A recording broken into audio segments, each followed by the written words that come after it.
Hey guys, tonight we are stepping back into a world where getting ready in the morning didn't involve checking a mirror under LED lights, but rather staring into a polished piece of metal while hoping your eyebrows don't slide off later in the day. Imagine walking down a muddy lane in the year 1300, surrounded by timber-framed houses, the scent of burning wood, and people who genuinely believed that a giant, hairless forehead was the absolute pinnacle of human attractiveness. If you were transported there right now with your modern skincare routine, your favorite moisturizers, and your intact eyelashes, you probably wouldn't survive the intense social judgment, or at least you would be considered profoundly unfashionable. So before you get comfortable, take a moment to like the video and subscribe, but only if you genuinely enjoy what I do here. I would love to hear where you are listening from tonight and what time it is in your corner of the world, so please leave a comment below. Now dim the lights, maybe turn on a fan for that soft background hum, and let's ease into tonight's journey together. As you sink into the mattress, imagine your modern identity fading away as you wake up in a drafty stone chamber located in the heart of Europe during the High Middle Ages.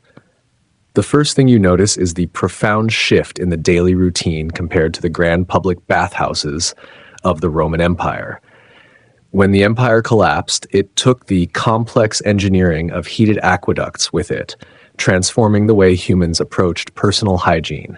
People did not stop washing altogether, contrary to popular belief and the rather pungent stereotypes spread by Hollywood films, but their daily focus shifted from fully soaking the body to maintaining a pristine, pale presentation of the exposed face and hands.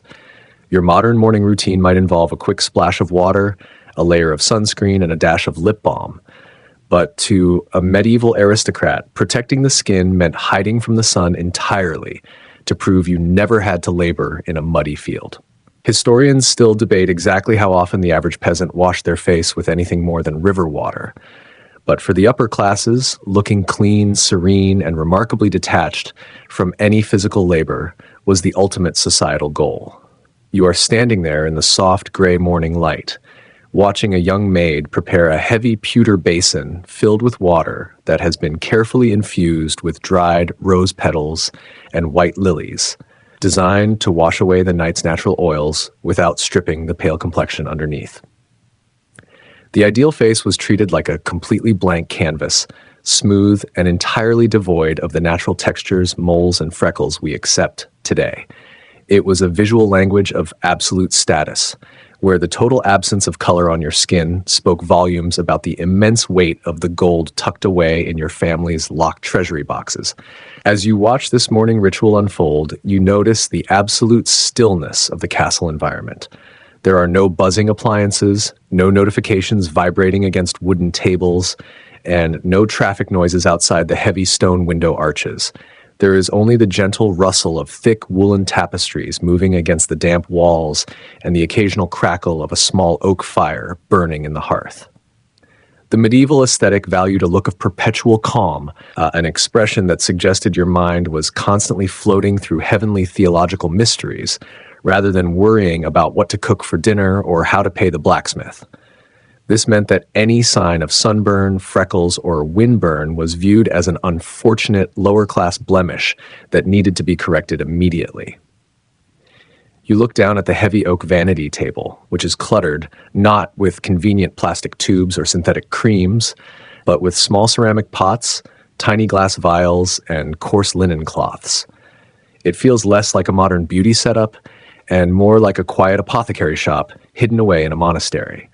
The materials are entirely derived from nature, harvested from the surrounding meadows, or imported at great expense through hazardous trade routes that stretched across vast continents. You take a deep breath, smelling the faint, earthy scent of beeswax mingled with lavender and wood smoke. In this era, the concept of physical beauty was deeply intertwined with spiritual purity. A beautiful face was thought to directly reflect a beautiful, uncorrupted soul, which put an immense amount of pressure on individuals to look as flawless as an angel painted onto a church ceiling. Of course, this meant that natural human variations were treated as terrible flaws to be systematically erased. If your skin was naturally ruddy from a brisk walk, or if you had a bit of a tan from enjoying a sunny afternoon in the garden, You were expected to fix it with whatever remedies were available, no matter how tedious or strange they might seem to us now. It is a slow, methodical approach to grooming, where nothing is rushed, and every single application of a herbal cream or a linen lotion is done with a deliberate, rhythmic care that naturally invites a sense of quiet and ease into your mind. You can see how this worldview completely changes the relationship between a person and their appearance. There is absolutely no desire to look athletic, toned, or sun-kissed. Instead, the goal is to look almost ethereal, like a religious statue carved from fine marble that has somehow come to life in a candlelit chapel. The soft fabric of your linen shift brushes against your skin as you move through the room, observing the slow preparation of the morning's cosmetics. Every movement is measured, every gesture restrained by social etiquette. This total lack of urgency is woven into the very fabric of medieval high society, where having the time to spend hours on an intricate, restrictive beauty regimen was the greatest luxury of all. You lean back against the heavy wooden frame of the bed, watching the morning light shift across the stone floor, feeling the distance between your hurried world and this tranquil, candlelit past grow smaller with every passing moment. You realize that to survive here, you would have to abandon every modern concept of convenience. There are no quick fixes, no synthetic concealers to hide a blemish in 5 seconds before a meeting. If you woke up with a spot on your nose, you couldn't just apply a patch and walk out the door. You would have to consult an herb woman or mix an ointment of crushed lily roots and bean flour while praying it worked before the evening banquet. The deliberate slowness of this life can feel frustrating at first, but as you watch the maid slowly stir the rosewater basin, the rhythm of the past begins to take over. Your heart rate slows down to match the steady, quiet pulse of the castle. The worries of the 21st century begin to dissolve into the shadows of the room, replaced by the simple, soothing focus on textures, scents, and water. You are no longer rushing through a routine to get somewhere else. You are entirely present in this single, quiet morning, letting the heavy atmosphere of the Middle Ages wrap around you like a protective blanket as we prepare to explore the stranger secrets of medieval vanity. As the morning progresses, you watch the lady of the manor sit down before her polished silver mirror, and she begins a process that might make you instinctively clutch your own hairline. She picks up a pair of heavy iron tweezers, along with a small ceramic jar containing a pungent yellow paste made from quicklime and orpiment. This toxic mixture is not for shaping her eyebrows into neat arches. It is for removing them entirely, along with any hair that dares to grow within 2 inches of her natural hairline. The ultimate goal here is to create an exceptionally high, rounded forehead, resembling a smooth, pale, hairless egg. To the medieval eye, a massive forehead was the absolute pinnacle of human intelligence, noble birth, and womanly virtue. If you walked into a noble court with a low hairline and thick, unruly brows, people would look at you with deep pity, as if you had just crawled out of a feral swamp. You watch as she carefully plucks each hair from the root, a painful process done so regularly from early youth that the hair follicles eventually cease to function altogether. For those who find plucking too tedious, the chemical paste offers a quicker solution, though it carries the distinct risk of burning the skin down to the flesh if left on for a minute too long. Imagine sitting perfectly still while a mixture that smells faintly of sulfur and rotting eggs eats away at your hair roots, all so you can look like an illuminated manuscript illustration. Historians still debate whether this extreme trend was inspired by the appearance of women who lost their hair due to severe illnesses like alopecia and nutritional deficiencies, or if it was simply a geometric preference for smooth oval shapes in contemporary art. Either way, the result is a look of wide-eyed, perpetual innocence that completely defines the noble faces of the High Middle Ages. The room is completely silent, save for the rhythmic click of the iron tweezers and the occasional soft sigh of the lady.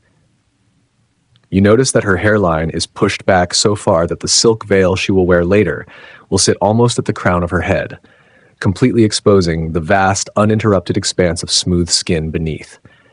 It is a striking contrast to modern fashion, where we often use bangs, layers, or styling tricks to frame the face, and soften the appearance of the forehead.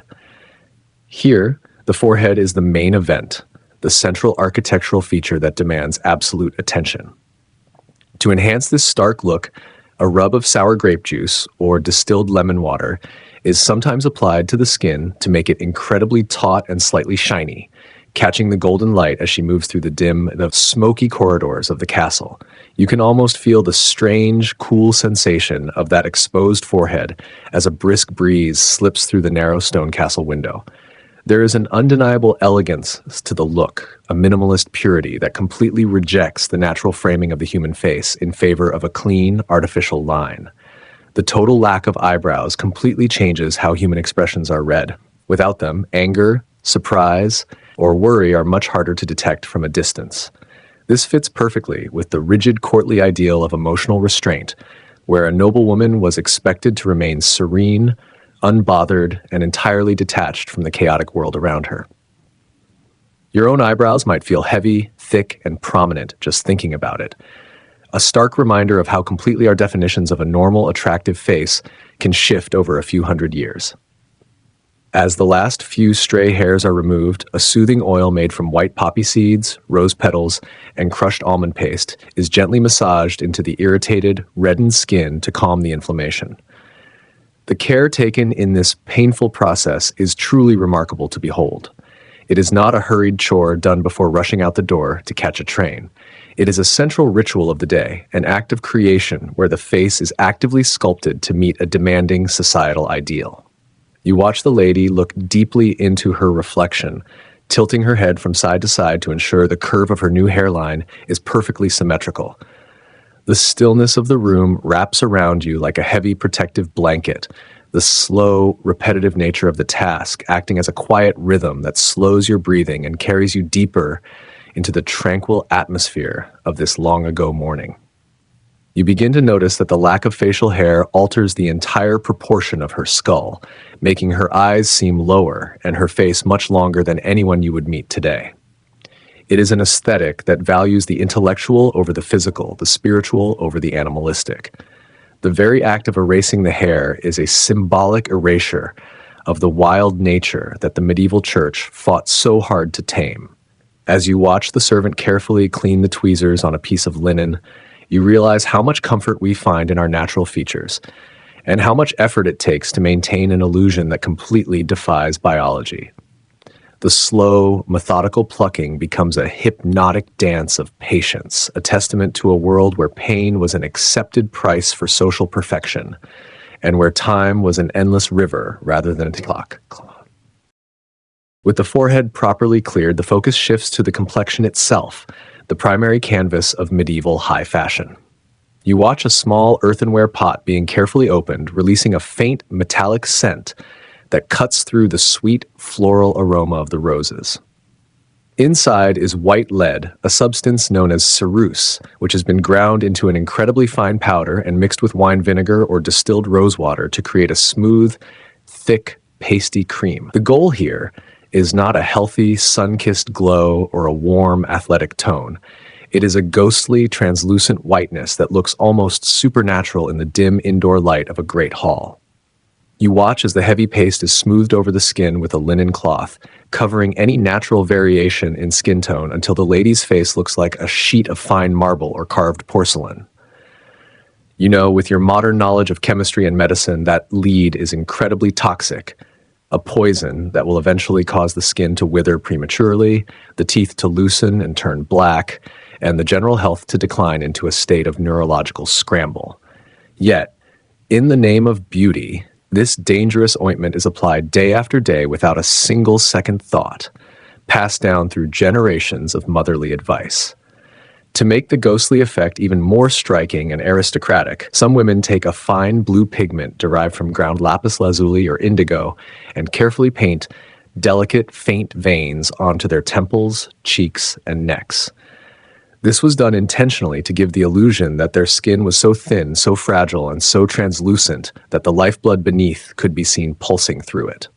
Historians still debate whether the dangerous use of lead-based ceruse was widespread among the lower classes who desperately tried to mimic the nobility, or if it remained an expensive, guarded luxury reserved exclusively for those who spent their lives within the high palace walls. The application is slow and incredibly precise, requiring an absolute steady hand so that the lead paste does not streak, cake, or show the lines of the underlying skin.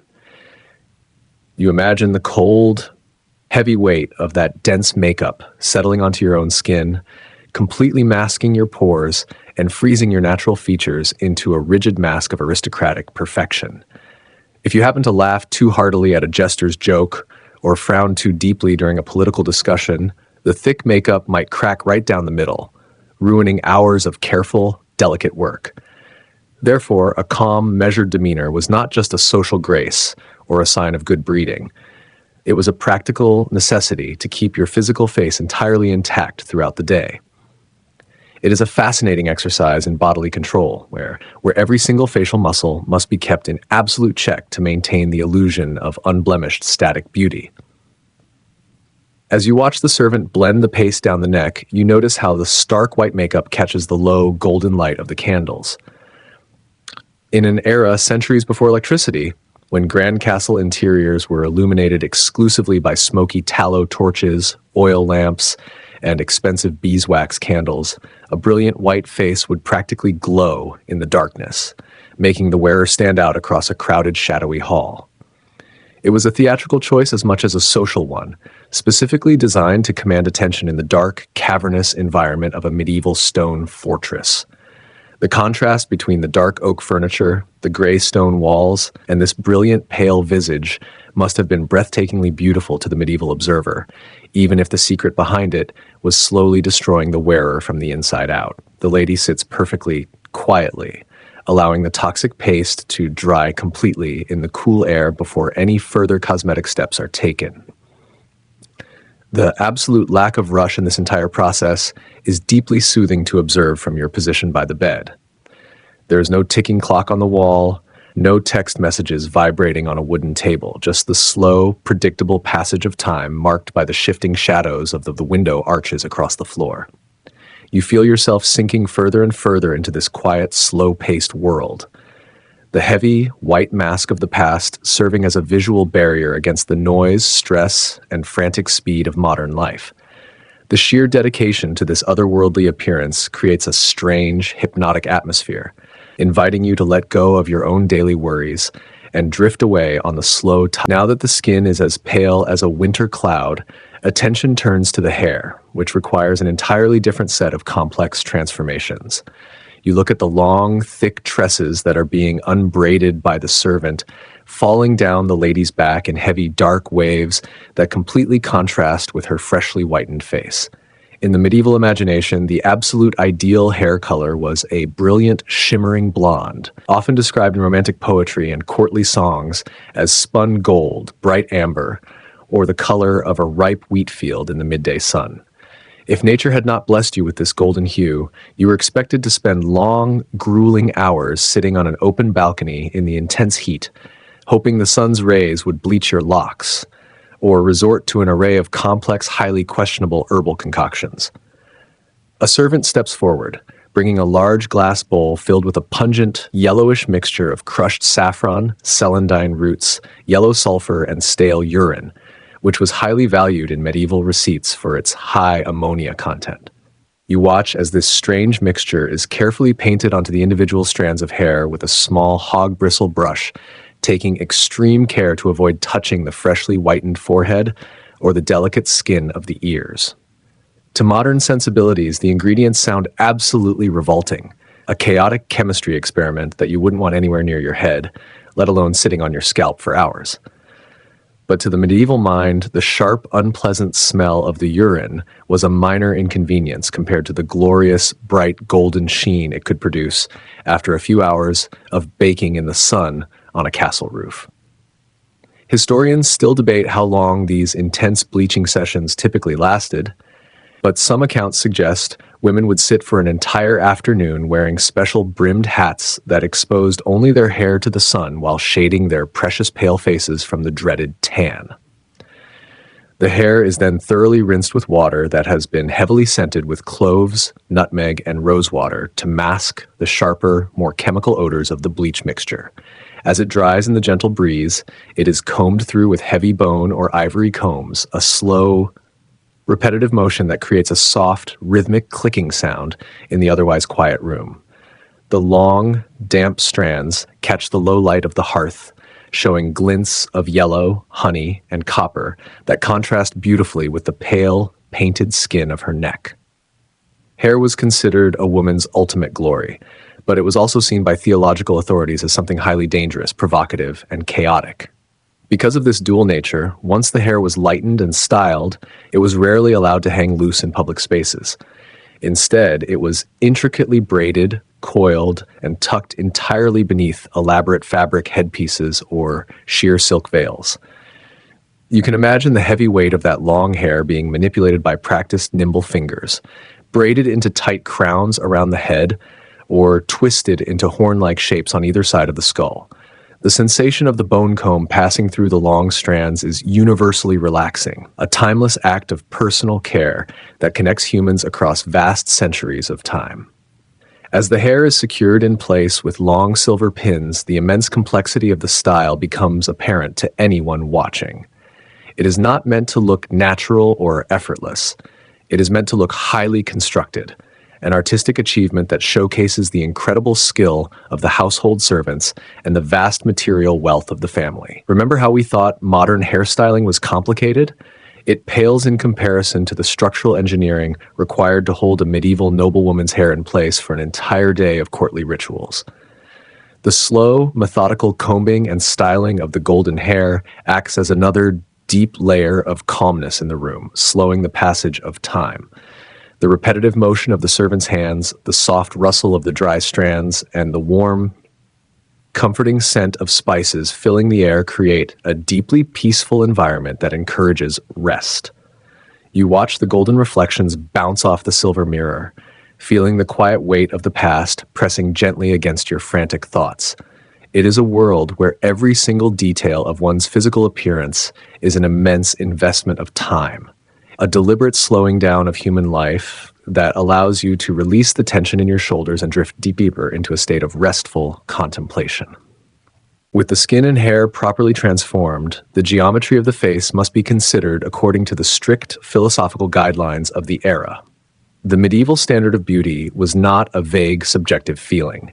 It was governed by rigid rules of proportion derived from classical philosophy, architectural theory, and artistic manuals. The ideal face was expected to form a perfect oval, divided into 3 precisely equal horizontal sections, from the hairless hairline to the non-existent eyebrows, from the brows to the bottom of the nose, and from the nose to the base of the chin. You watch the lady examine her reflection in the polished metal, checking if her nose is straight and narrow, her chin small and rounded, and her eyes spaced perfectly apart like 2 dark gems set in a silver ring. The eyes were expected to be large, clear, and deeply expressive, but always cast downward in a calculated show of modesty and spiritual submission. A wide, direct stare was considered aggressive, masculine, and highly unseemly for a noblewoman. Instead, a soft, sleepy gaze was the height of high fashion, a look that suggested your mind was contemplating heavenly virtues rather than engaging with the mundane, dirty realities of the room around you. You notice how the lady practices this specific expression in the mirror, tilting her head slightly to the side and letting her heavy eyelids drop to half-mast. Historians still debate whether these strict geometric proportions were ever actually achieved by real human beings, or if they existed primarily as an unachievable standard that artists painted and poets wrote about in their courtly verses. There is a fascinating rigidity to this standard that feels entirely alien to modern beauty trends. Unlike our current world, which often celebrates unique features, diverse facial structures, or an exotic look, the medieval period valued absolute conformity to a divine archetype. Every single feature had to harmonize perfectly with the next, creating a sense of balance and cosmic order that mirrored the supposed order of the universe itself. If your nose was a bit too prominent or your chin a little too sharp, it was seen not just as a physical quirk, but as a visual disruption of the harmony that God had intended for the human form. This meant that cosmetics, plucking, and styling were used to blur your actual biological features and paint on the ideal proportions instead. You watch the servant use a small charcoal stick made from burnt willow twigs to faintly define the shape of the eyes, drawing a thin, smoky line that elongates the lids and enhances that desired, sleepy, almond-shaped look. The touch is incredibly light, almost imperceptible to the naked eye. The room is quiet enough to hear the soft, rhythmic breathing as they work, a slow, steady pulse that matches the peaceful, insulated atmosphere of the castle chamber. There is no rush to finish the process, no urgent appointment to keep in a bustling city. The world outside the castle walls may be full of political intrigue, war, and seasonal peasant labor, but within this chamber, the only thing that matters is the perfect placement of a black line, the perfect balance of a facial feature. The intense focus on symmetry and proportion has a strange calming effect on you as a viewer. It feels less like watching someone put on makeup and more like watching an architect draw up plans for a beautiful monument or a monk illuminate a sacred Latin text.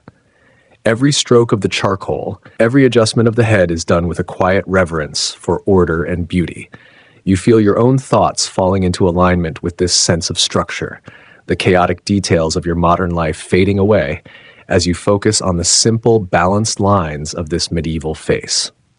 The quiet elegance of the scene wraps around you, a gentle lullaby composed of silence, shadow, and timeless grace. Moving down the face, the mouth becomes the next focus of meticulous preparation. In the Middle Ages, a wide, toothy smile was considered quite vulgar, reminiscent of peasants laughing rowdily at a tavern or wild animals baring their teeth. The fashionable mouth was tiny, delicate, and shaped like a small, ripe cherry, what the poets called a rosebud mouth. You watch the servant open a small pot of red pigment made from crushed cochineal insects or madder root mixed with animal fat. This paste is carefully patted onto the center of the lips, intentionally keeping the color away from the corners of the mouth to make it look as small and compressed as possible. The teeth beneath this rosy pout were expected to be as white and even as peeled almonds. To maintain this, medieval people did not use plastic toothbrushes and mint paste. Instead, they rubbed their teeth with rough linen cloths dipped in a mixture of powdered charcoal, crushed sage, and ground cuttlefish bone. You can imagine the strange, gritty sensation of scrubbing your teeth with burnt wood and rosemary, hoping to scrape away the stains of coarse bread and ale. Historians still debate the effectiveness of these medieval dental recipes, but many skeletons from the era show surprisingly little decay, likely because their diet lacked the refined sugars that plague modern dental health. To ensure the breath was as sweet as the mouth was small, the lady would chew on fennel seeds, cloves, or cardamom pods throughout the day. You watch her take a few seeds from a silver spice box, placing them on her tongue with a delicate movement. The scent of anise and spice fills the immediate air, a sharp, clean smell that contrasts with the heavier musks used in the room. The smallness of the mouth meant that speech had to be quiet and measured. You couldn't shout or speak rapidly without disrupting the painted boundaries of your lips.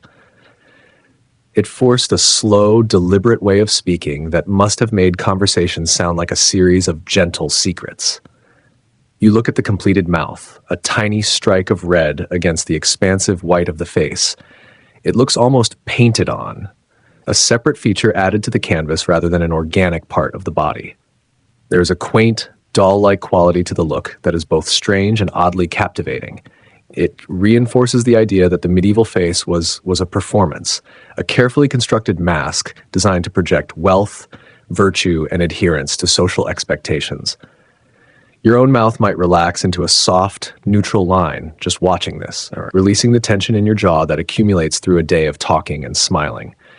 The quiet rhythm of the dental care and lip staining adds to the overall tranquility of the morning.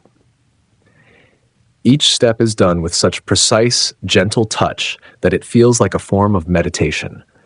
The lady sits perfectly still, letting the lip paste settle, the spice box closing with a soft metallic click that signals the end of this particular task. The room remains a sanctuary of quiet, a space where the passage of time is measured not by minutes, but by the careful application of color and scent, drawing you further into a restful, dreamlike state. With the lips meticulously completed, the lady turns her attention back to her eyes, seeking to create a look of deep, luminous intensity that was highly prized in courtly love poetry. She reaches for a small, dark glass vial containing a clear, watery liquid derived from the belladonna plant, commonly known as deadly nightshade. With an absolute steady hand, a single drop of this potent solution is placed into each eye. Within a few minutes, the chemical drug begins to take effect, blocking the natural receptors in the eye and causing the pupils to dilate into vast, dark pools that swallow the iris entirely. This created a look of intense, wide-eyed wonder, making the eyes appear larger, darker, and infinitely more mysterious in the flickering candlelight of the castle halls. You know, with your modern understanding of pharmacology and botany, that belladonna is a lethal poison, and that regular use would eventually blur your vision, cause permanent blindness, or send your heart rate into a dangerous scramble. Yet the desperate desire for that deep, captivating gaze entirely overrode the physical risks, a testament to how dangerous beauty standards have always been throughout human history. To complement these dilated pupils, any remaining hairs on the eyelids are carefully inspected. Even the eyelashes are sometimes thinned out to ensure the eye looks completely open and unshaded by nature. Historians still debate whether the use of belladonna was a daily practice for noble women, or if it was saved exclusively for grand feasts and royal tournaments, where the visual impact would be greatest under the torches. You watch her eyes change in the reflection of the mirror, the black circles expanding until they look like deep wells. The effect is striking, giving her a gaze that looks entirely detached from reality, like someone who is looking through you rather than at you. It matches perfectly with the medieval ideal of the unattainable lady, a figure of distant perfection to be admired from afar by wandering knights who wrote verses about being pierced by a single glance. The sensation of the drops must have been a strange, cool sting, followed by a gradual softening of the world around her as her vision lost its sharp edges, transforming the room into a gentle blur of golden light and dark shadow. This mechanical softening of vision mirrors the very experience of falling asleep, where the sharp, exhausting details of the day begin to dissolve into abstract shapes and warm tones. You look at her dark, unfocused eyes and feel a sense of shared quiet. The room, with its thick stone walls and heavy, insulating fabrics, loses its hard lines in the dimming light, becoming a soft, cozy cocoon. The lady doesn't blink often. She simply stares forward, letting the drug do its work. Her expression completely unreadable, calm and serene. It is a slow, hypnotic image that draws you into its stillness, encouraging you to let your own eyes grow heavy. The dangerous elegance of the nightshade eye drops adds a strange, gothic beauty to the morning routine. It is a reminder of the lengths to which people will go to achieve an ideal, transforming their own biology to fit a cultural dream of purity. As the servant wipes away a single, stray tear from the lady's pale cheek with a scrap of silk cloth, the gesture is so tender and quiet that it feels like a silent blessing in the dim room. The silence of the chamber deepens, the slow, rhythmic rise and fall of her chest the only visible movement in the space, guiding you softly toward a peaceful, untroubled rest. Now that the features are set, the skin must be maintained to ensure no blemishes disrupt the smooth white canvas. You watch a servant prepare a modern-sounding facial wash, though the ingredients are distinctly medieval. In a small wooden bowl, she mixes finely ground oats with fresh milk and a few drops of clarified honey. This mixture is gently patted onto the face and neck to soothe the skin after the harsh application of the lead makeup and the plucking of the hairline. It is a moment of relief for the skin, a cool, soothing balm that restores moisture and calms the inevitable inflammation. However, if a stubborn blemish or an outbreak of acne did appear, medieval medicine offered much more unusual remedies. The lady's personal recipe book includes a treatment that calls for the blood of a white dove mixed with vinegar, or a paste made from crushed snails and sulfur. You can imagine the bizarre experience of sitting in your room with snail paste smeared on your cheek, hoping the natural secretions would clear your skin before the evening banquet. Historians still debate whether these animal-based remedies had any actual antimicrobial properties, or if they relied entirely on the placebo effect and the passage of time to heal the skin. Fortunately, today is a good skin day, and the simple oat and milk wash is all that is required. The wash is removed with a soft linen cloth dipped in warm rainwater that has been collected in the courtyard barrels. The water is soft and pure, free from the harsh minerals of modern tap water, and it leaves the skin looking fresh and clean before the day's heavy cosmetics are reapplied. The sound of the cloth being dipped and wrung out in the basin is a soft, wet slosh, a gentle ambient sound that cuts through the silence of the room like a small creek in a quiet forest.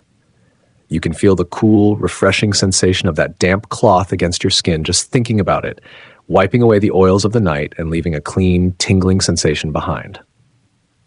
It is a reminder that underneath all the toxic lead and bizarre animal products, there was a basic understanding of skincare that relied on the gentle properties of plants and grains. Oats and honey are still used in modern dermatology for their soothing, anti-inflammatory qualities, showing a thread of continuity that stretches across 700 years of human vanity. The slow, careful washing of the face is a beautiful, quiet interlude in the day's routine. The servants' movements are practiced and rhythmic, treating the lady's face with the utmost care as if handling a precious relic. You watch the water droplets glisten on her skin before being gently patted dry, a scene of pure, domestic tranquility that invites you to slow down your own breathing. The soft sounds and gentle actions create a warm, safe atmosphere, allowing the tension to drain from your body as you sink deeper into the quiet night. As the midday sun slowly climbs to its highest point over the stone battlements, the olfactory environment of the medieval castle comes into play, demanding a whole new set of elegant solutions. To truly understand this world, you have to realize that bathing the entire body in a tub of warm water was a massive, exhausting undertaking, requiring servants to haul dozens of heavy wooden buckets all the way from the courtyard well and heat them slowly over an open fire. Because of this logistical nightmare, full baths were a rare luxury, often saved for special religious holidays or specific medical treatments prescribed by an apothecary. To manage the natural odors of a human body living in heavy woolen garments without the convenience of modern deodorant, the art of scenting became incredibly important. You watched the servant bring out a collection of sweet pouches, small linen bags stuffed with dried lavender, crushed cloves, rose petals, and powdered orris root. These fragrant pouches are tucked inside the wide sleeves of the lady's gown, pinned beneath her heavy skirts, and placed among her linen undergarments in the dark oak chests. When she moves through the drafty halls, the friction of the fabric releases a gentle wave of herbal fragrance, masking the deeper, musky scents of sweat and unwashed wool. For a more direct application, a sponge soaked in a mixture of rosewater and sharp wine vinegar is used to wipe down the underarms and neck, a sharp, refreshing cleansing that provided a temporary feeling of crisp freshness. Historians still debate how offensive medieval body odor actually was to the people of the time. Since virtually everyone smelled of sheep wool, wood smoke, and sweat, their noses were likely habituated to scents that would deeply shock a modern traveler. To elevate her scent profile to a truly aristocratic level, the lady uses a tiny, precious drop of ambergris or musk, imported at astronomical cost from the trade ports of the East. This thick, oily substance is rubbed behind her ears and on her wrists, creating a heavy, animalistic bass note that lingered in the stagnant air long after she had walked past. You look at the small silver pomander hanging from her belt, a beautifully perforated metal ball filled with a thick paste of exotic spices and beeswax that she can hold directly to her nose when walking through the less pleasant areas of the castle, like the stables or the kitchen courtyard. You can imagine the complex tapestry of smells that surrounded a medieval noblewoman, the clean scent of lavender mixed with the sharp, acidic tang of vinegar, the rich sweetness of rosewater, and the heavy undercurrent of musk and wood smoke. It is a completely different sensory world than our own, where we tend to favor artificial, clean smells like laundry detergent and ozone. Here, scent is rich, natural, and heavy, designed to create a personal cloud of fragrance that defined your social status before you even spoke a single word. The careful packing of the scent pouches and the slow, rhythmic application of the precious oils is a quiet, aromatic ritual. The small chamber fills with the dry summer smell of lavender and the warm comfort of cloves, creating a rich sensory experience that is deeply relaxing to your mind. You watch the servant secure the silver pomander to the lady's belt, the metal chain clinking softly against the fabric like a distant wind chime. The rich, warm scents seem to weight the air, making the room feel cozy, enclosed, and safe. A fragrant blanket that wraps around your senses and coaxes you toward a deep, peaceful sleep. With the face, hair, and scent meticulously prepared, the lady must now be dressed into the fashionable, highly specific silhouette of the era.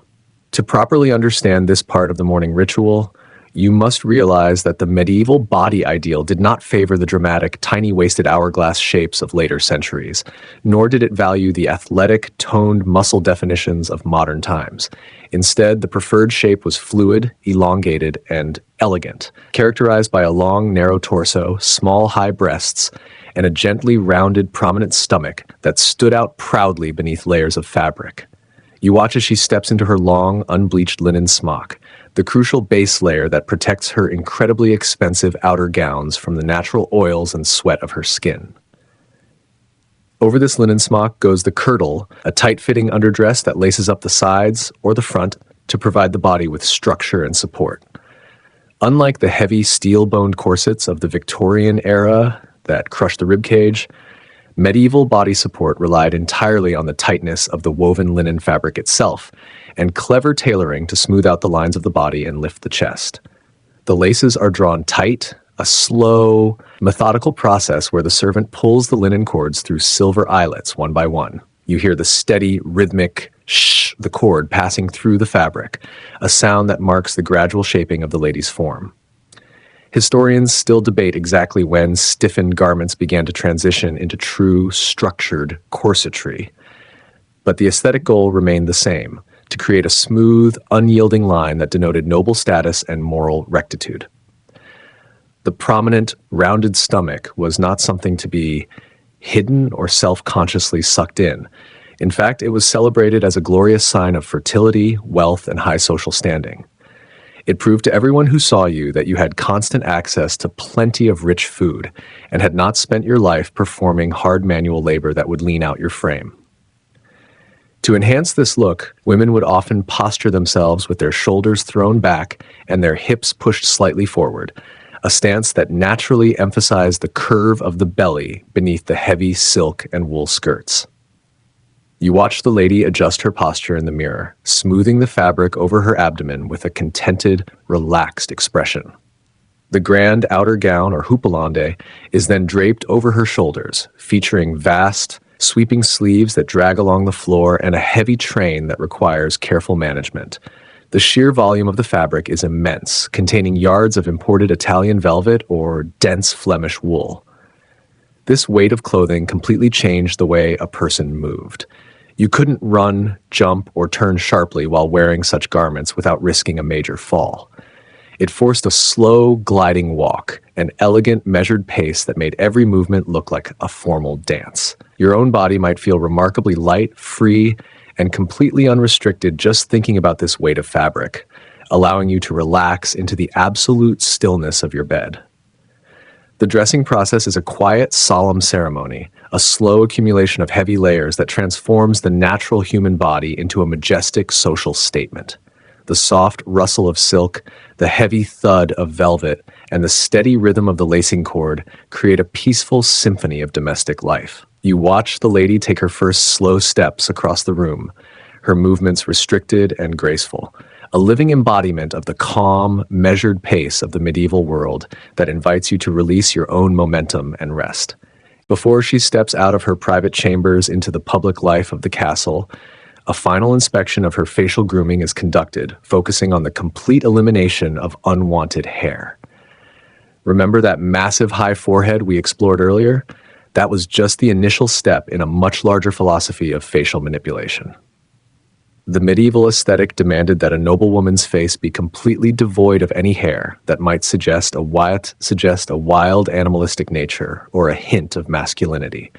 This meant that the eyelashes were often carefully trimmed down to the skin with tiny silver scissors, and the eyebrows were plucked down to nothing but a faint, smooth line, if not eliminated entirely from the brow bone. You watch the servant pick up a small pair of silver tweezers to catch a single stray hair that has dared to sprout near the temple overnight. The tools used for this total hair removal were simple, but incredibly painful. Smooth pumice stones were rubbed against the cheeks to grind away fine peach fuzz, and sticky waxes made from boiled pine resin and wild ivy juice were used to rip hair out from the roots in quick sheets. Imagine the sharp, stinging sensation of having thick resin wax pulled from your sensitive facial skin, all to maintain the social illusion of being as smooth as a marble angel in a cathedral.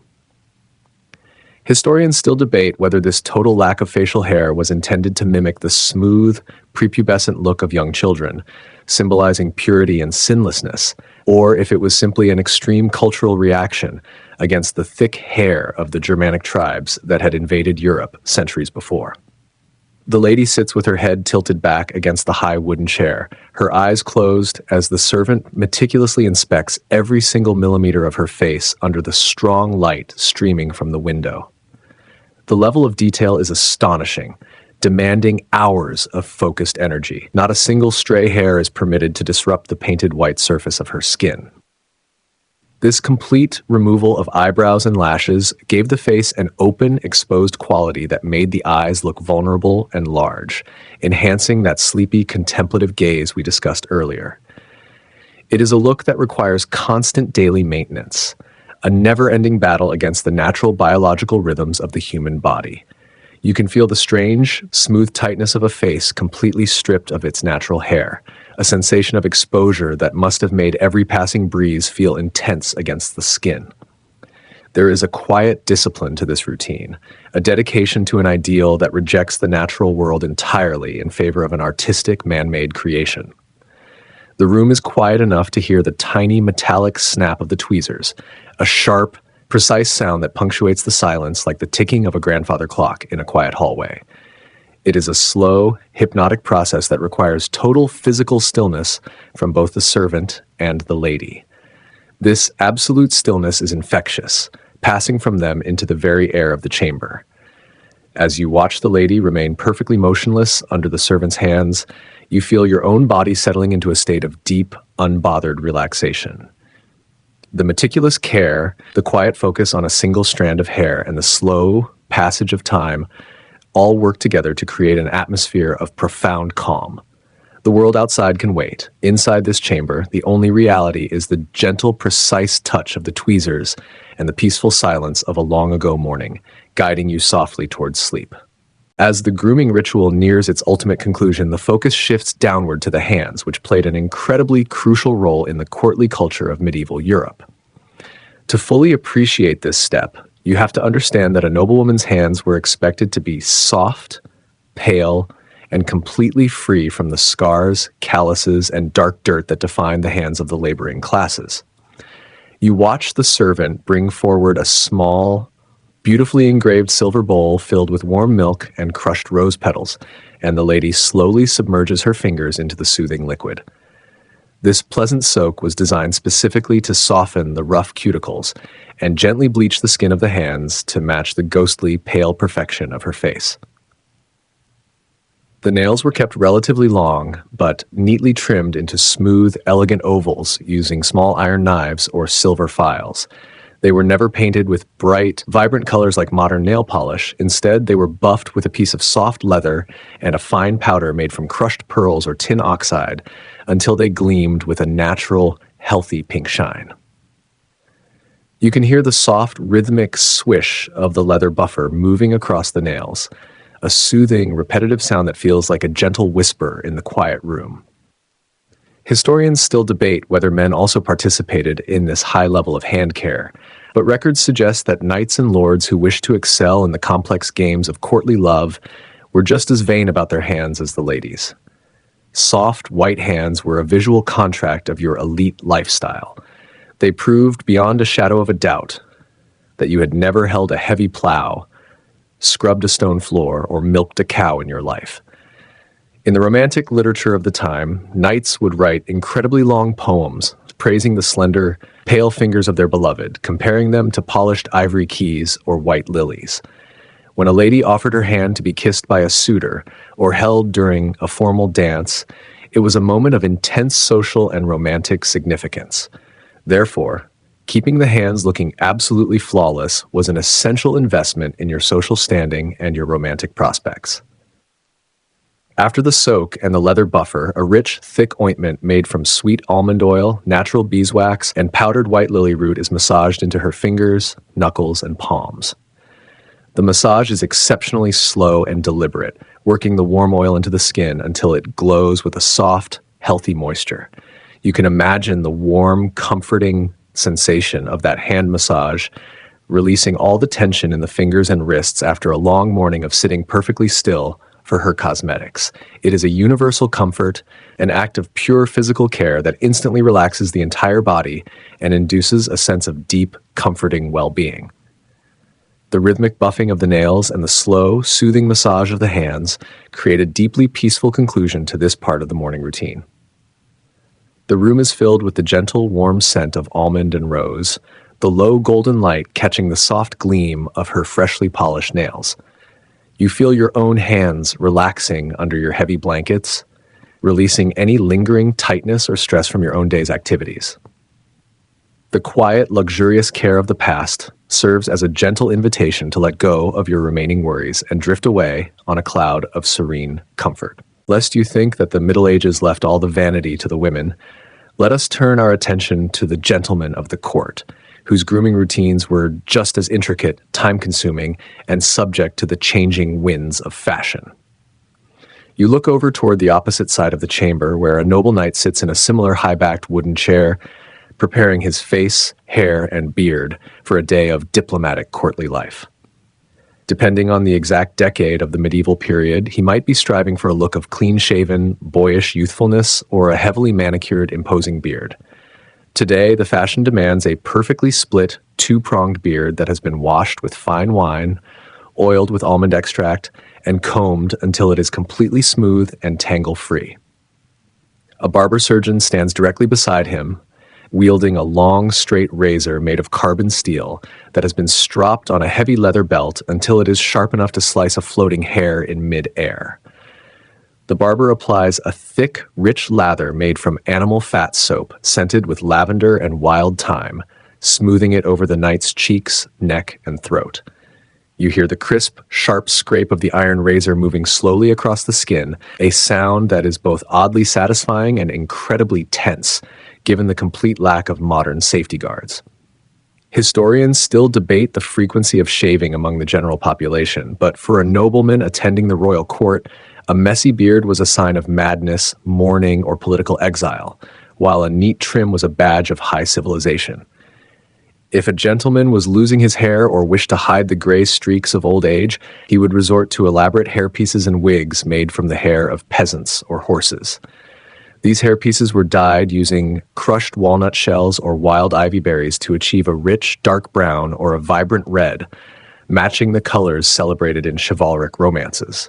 The hair was then curled using hot clay pipes, creating tight, sausage-like ringlets that framed the masculine face and bounced slightly as he walked. You watch the barber carefully adjust one of these curls, securing it to the knight's head with a small pin made of polished animal bone. The knight's mustache is then waxed using a mixture of filtered beeswax and mastic resin, twisting the ends into elegant points that point sharply upward toward his eyes. This gave him an air of perpetual alertness and military discipline, even while relaxing in the luxury of the castle. The care taken with masculine grooming was not seen as unmanly. Rather, it was part of the code of courtesy, which demanded that a knight as splendid and refined as he was brave in battle. A well-groomed man was a credit to his lord and a formidable presence in the courtly games of love and politics. The rhythmic scraping of the razor and the methodical combing of the beard create a masculine variation of the quiet morning routine. The scent of thyme and wine fills the immediate air, a sharper, more rustic aroma than the lady's roses, but equally comforting. You watch the knight look at his reflection, approving of the sharp lines of his beard and the perfect curl of his hair. The room returns to its steady, peaceful silence, the slow movements of the barber acting as a hypnotic rhythm that carries you closer to a deep, restful slumber. As the sun begins its slow, inevitable descent behind the high stone castle towers, casting long, purple shadows across the dusty courtyard, the visual display of vanity we have witnessed inevitably draws the sharp attention and the fierce wrath of the medieval church. You can hear the distant, solemn tone of the Vespers bell ringing from the nearby monastery, a reminder of a powerful worldview that stood in direct opposition to everything we have observed today. To the medieval clergy, cosmetics, hair extensions, and lead makeup were not just harmless tools of everyday fashion. They were viewed as a deeply sinful, arrogant rebellion against the perfect, divine craftsmanship of God Himself.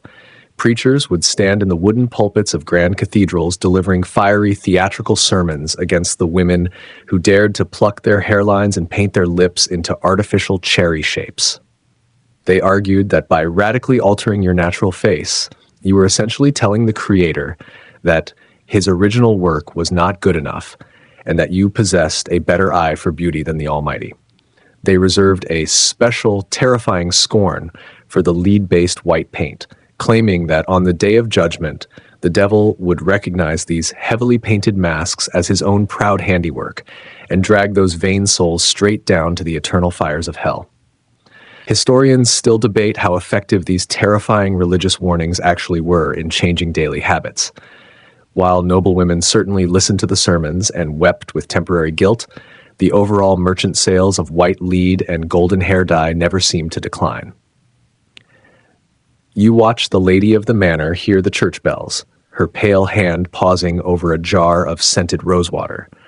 There is a fleeting look of deep worry on her face, a quick reminder of the intense psychological and spiritual tension that defined every aspect of medieval life.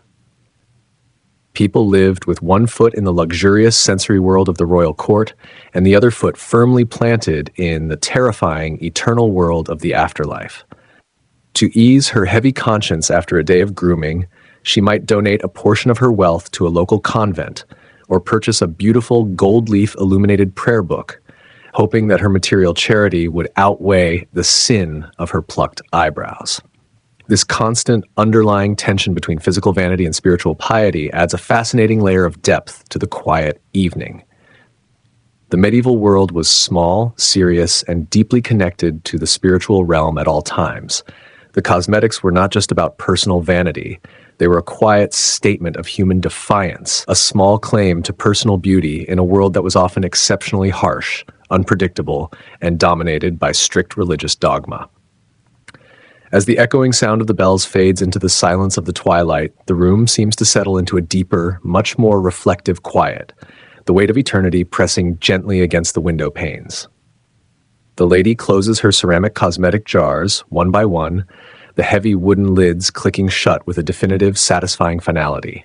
The battle between the desires of the flesh and the safety of the spirit is put to rest for the night. The calm, quiet space of her chamber remains a temporary sanctuary from both the fiery sermons of the priests and the chaotic demands of the outside world. You feel your own thoughts slowing down to match her movements, leaving behind the conflicts, stresses, and judgments of your modern day, and embracing the profound, uninterrupted silence that follows the evening bells. The twilight has now completely deepened into a rich, velvety blackness, and the long, elaborate day of medieval grooming draws to its ultimate, necessary close. You watch the lady stand perfectly still in the center of the chamber as her servant begins the gentle process of removing the heavy garments in the exact reverse order of their morning application. The vast houppelande, with its sweeping, floor-dragging sleeves, is carefully unpinned, lifted from her shoulders, and folded with immense care before being placed back into the dark cedar chest, its velvet fabric catching the very last, faint silver rays of the setting moon. Next, the tight linen laces of the structured kirtle are unknotted, the tension on the linen cords releasing with a soft, sliding whisper that allows her torso to expand and breathe freely once again after hours of rigid social containment. Finally, the elaborate braids are unpinned, allowing her long, golden bleached hair to tumble down her back in a loose, heavy wave of natural freedom. The face itself, which served all day as a dangerous, flawless canvas of white lead ceruse, rosy cherry lips, and dilated nightshade pupils, must now be thoroughly cleansed before rest. The servant dips a fresh piece of unbleached linen into a basin of warm water infused with soothing elderflower ointment, marshmallow roots, and clarified honey. She passes the damp cloth over the lady's face with slow, gentle, downward strokes, wiping away the thick, toxic layers of makeup to reveal the natural, slightly exhausted skin beneath. As you watch the stark white paste melt away into the water, you can see how this entire routine represented a bridge between eras, a transition from the ancient world toward the extravagant styles that would eventually define the early Renaissance. Fashions in hairlines, eyebrows, and silhouettes would continue to shift over the coming centuries, but the fundamental human desire to sculpt, paint, and transform the physical body to meet a cultural dream would remain a permanent, unchanging thread through human history. Historians still debate exactly how much these toxic routines shortened the lifespans of the nobility. But tonight, all the complex questions of history are over, and the frantic vanity of the past is slowly dissolving into the deep shadows of the room. One by one, the flickering candles are snuffed out with a small silver cone, releasing a thin wisp of gray smoke and leaving only the soft, warm red glow of the dying oak embers in the grand stone hearth.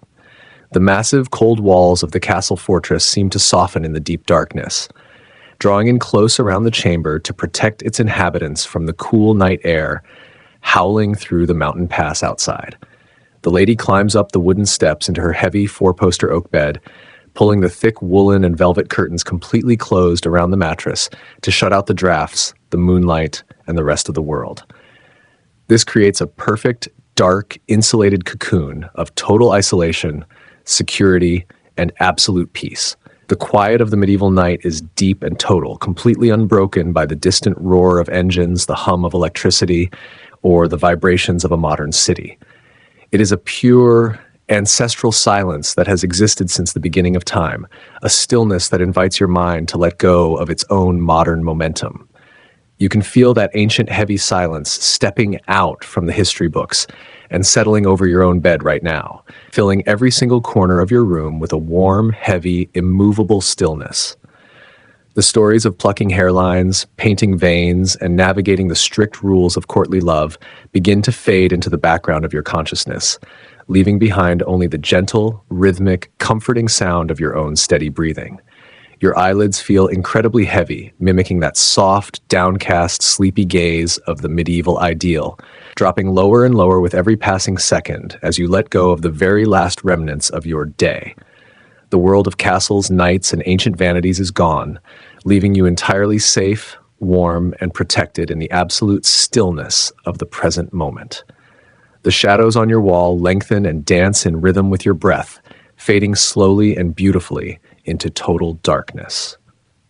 There is nothing more to watch, nothing more to learn, and absolutely nothing left for you to do. You are completely safe, deeply relaxed, and entirely ready to surrender to the gentle, magnetic pull of a deep sleep. The journey through time is finished, the book is closed, and your mind can finally rest, drifting away into the deep, untroubled, peaceful waters of the night. The air around you is cool, your blankets are perfectly warm, and the silence is your ultimate comfort. Let yourself go, sink deep into the mattress, and let the quiet tide of history carry you away into your sweetest dreams. Open quote, close quote, close quote.